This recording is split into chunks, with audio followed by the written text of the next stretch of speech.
रात का सन्नाटा चारों ओर फैला हुआ था। ट्रक हाईवे पूरा सुनसान था। चारों ओर ठंड से हाड़ कपा देने वाली ठंड चल रही थी। हाईवे के चारों ओर घना जंगल था।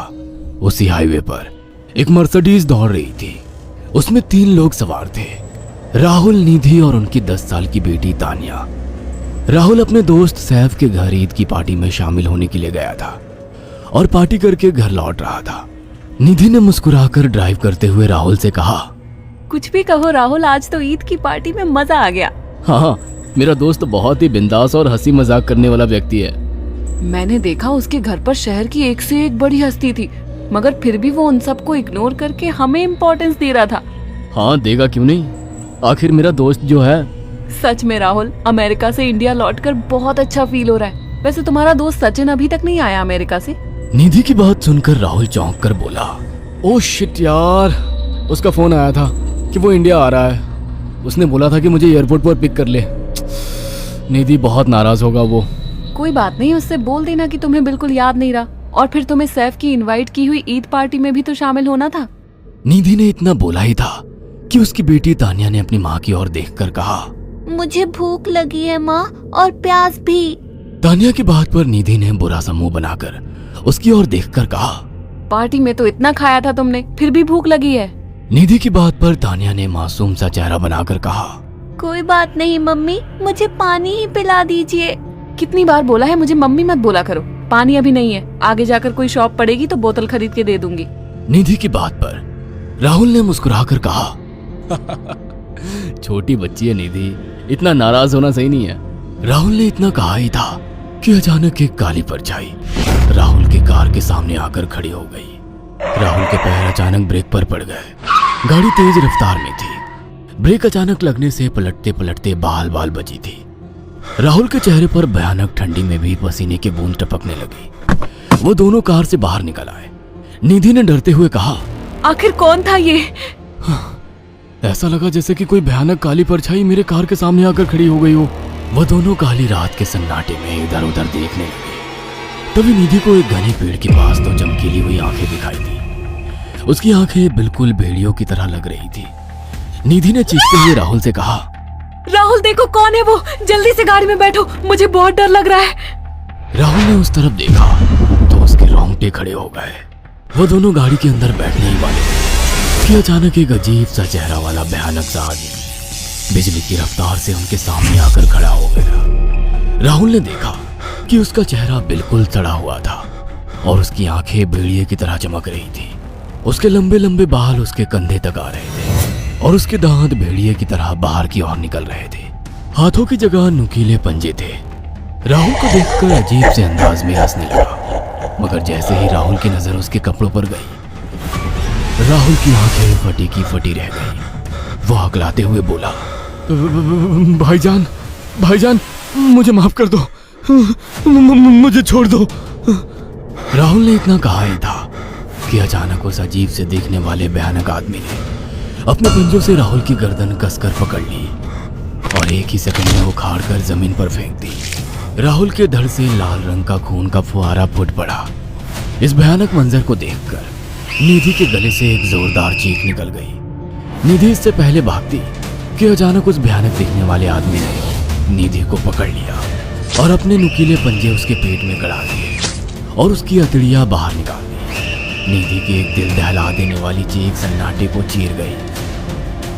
अचानक हवा का एक बवंडर उठा और वो भयानक सा दिखने वाला व्यक्ति देखते ही देखते बवंडर के साथ गायब हो गया। तानिया ने डरते डरते निधि के मोबाइल से पुलिस और सैफ को बुला लिया और कुछ ही देर में वहां चारों ओर पुलिस की गाड़ियां थी।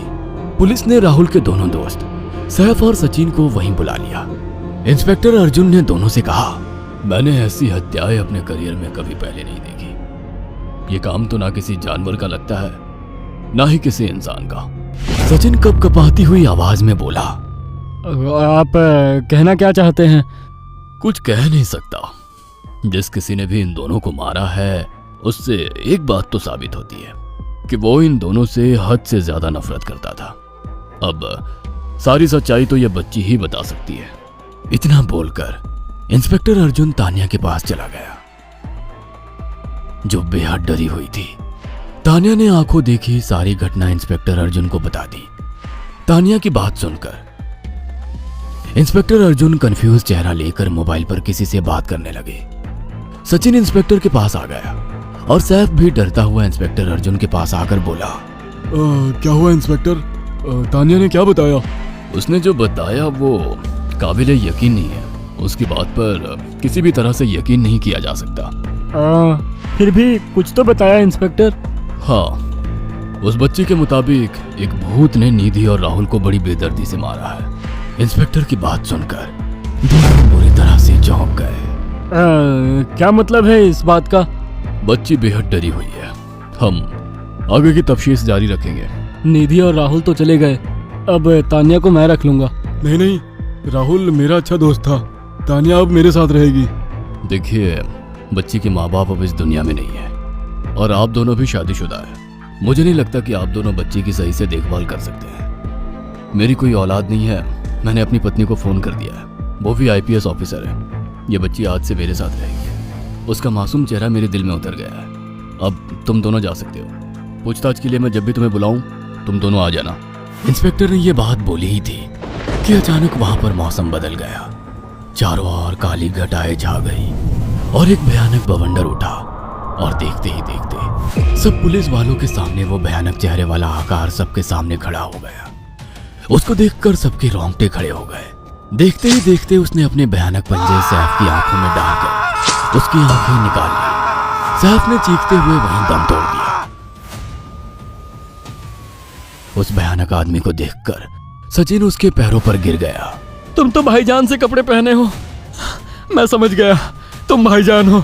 मुझे माफ कर दो भाईजान, मुझे यहाँ से जाने दो। मैंने कुछ नहीं किया था। वो भयानक चेहरे वाला गुर्राते हुए बोला, बता इन सबको कि ये सब इतनी भयानक मौत क्यों मरे। सचिन दौड़ता हुआ इंस्पेक्टर अर्जुन के पास गया और बोला, मैं जानता हूँ इसने इन तीनों को क्यों मारा। इसका नाम भाईजान था। जब ये जिंदा था ये किसी का भाई किसी की जान था। बहुत साल पहले ये हम सबका बहुत अच्छा गहरा दोस्त और बिजनेस पार्टनर था। ये सबकी बहुत मदद किया करता था। इसकी प्यारी सी बेटी थी तानिया, जो इस वक्त कार के अंदर बैठी हुई है। ये इसी की बेटी है।